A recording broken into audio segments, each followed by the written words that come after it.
Hello, this is Catherine Dubberly, the Answer Lady.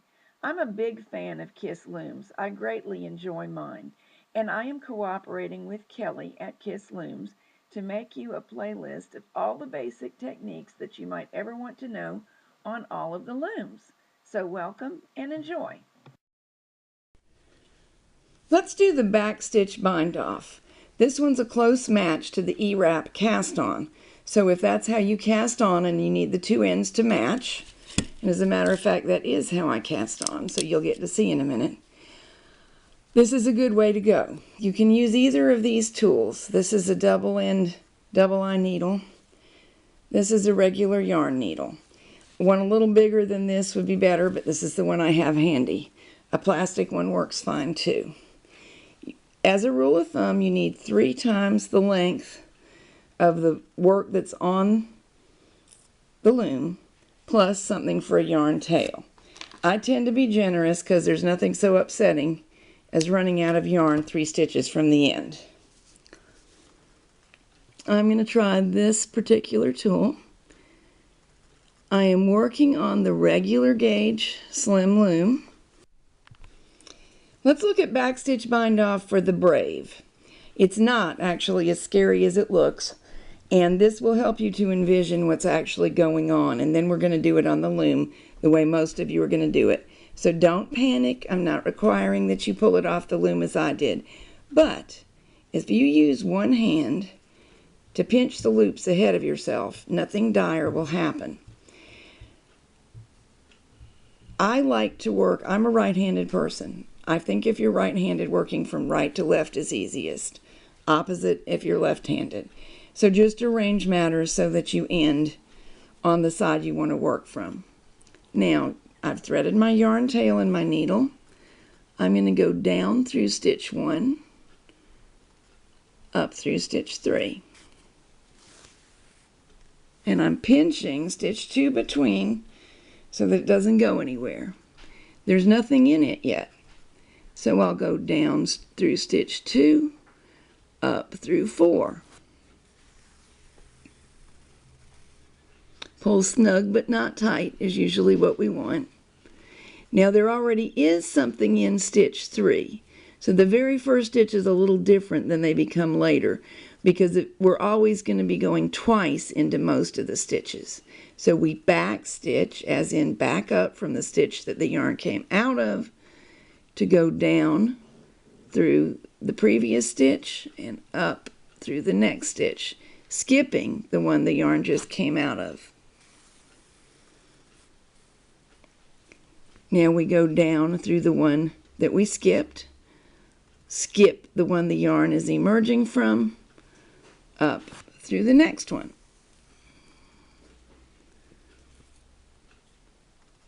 Down through the skipped stitch, up, jumping the one from which the yarn was coming. And now you can see the edge beginning to form. This is nice and neat. It's a little bit stretchy, and you have a lot of control over how stretchy because how much you tighten the yarn affects it. Hand doing it like I am doing off of the loom gets it a little bit tighter, especially on a regular gauge loom, than it is likely to be if you do it on the loom. Very last stitch, we do want to go a second time into this stitch, but there's not a new one to come up into. So I just go up into my final stitch on the row and call that quits.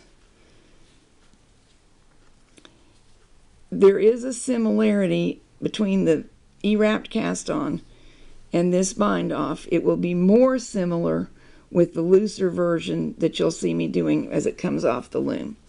From this point, if this was a finished project, I'd weave in my yarn tail like this. But I'm going to undo this, put it back on the loom, and see you in a minute so you can see it done on the loom. Back stitching on the loom has some advantages and disadvantages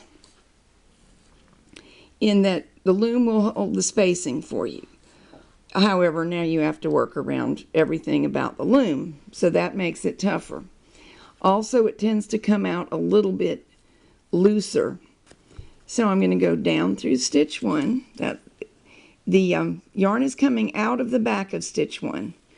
But if I go down through the front, it'll be all right. Up through stitch 3, skipping stitch 2. Now we've got to try to keep this yarn from getting tangled on the pegs. It's not a big deal, you just have to stay aware of it. Tighten it up. Now there will be your original loop on stitch 2 that we haven't stitched into, plus the yarn coming in front of it.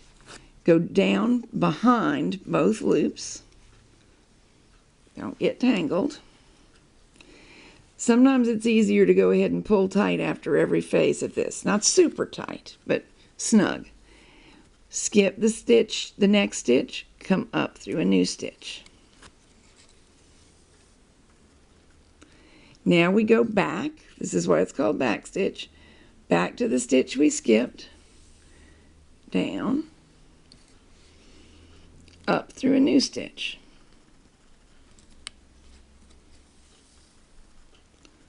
Back through the skip stitch, remembering we have to go behind 2 pieces of yarn, the original stitch, plus the wrap that just got involved in the back stitch. We came out here, up 2 stitches away, back,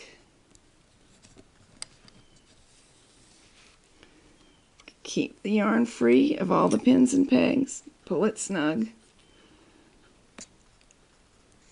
up, back, behind both pieces of yarn,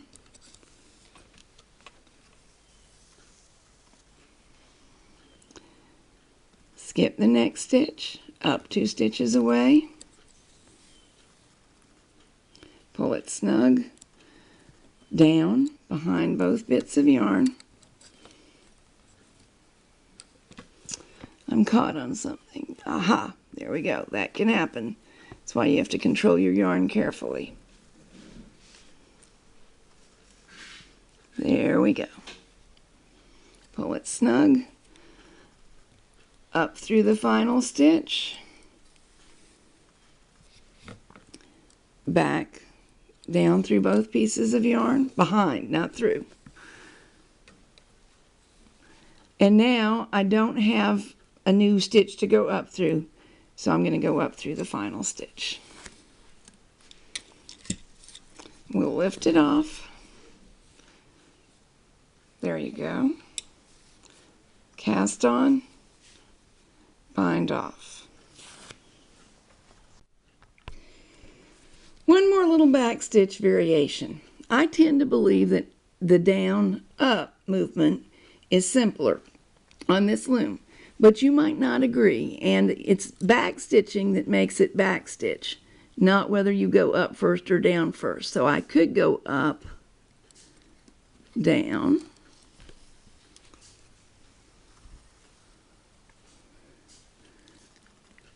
up, down, and it's possible that it may be a little bit easier to control where the yarn goes going this way. So what I suggest is, because we all have personal styles, that you try it both ways and do what works best for you. They're both back stitch. They'll both make an edge that nobody but you will know the difference. And really, if I were naming it, I'd call it forward and back stitch, because we go forward and we go back. Forward. Sorry about the hand there. And back. And just as with all the other methods of back stitching, the first loop you just treat like it's alone, because it is. But the next time you'll have 2 strands to work behind. And of course on the kits, that's a piece of cake, because our needle will go right through the groove presented by the pegs. Down, up, and to finish up, one final down. My hand did get more in your way, and I apologize. I just don't have a way to bend my wrist twice. See how much the edge resembles the other one. There's really not a big difference. So do what you like.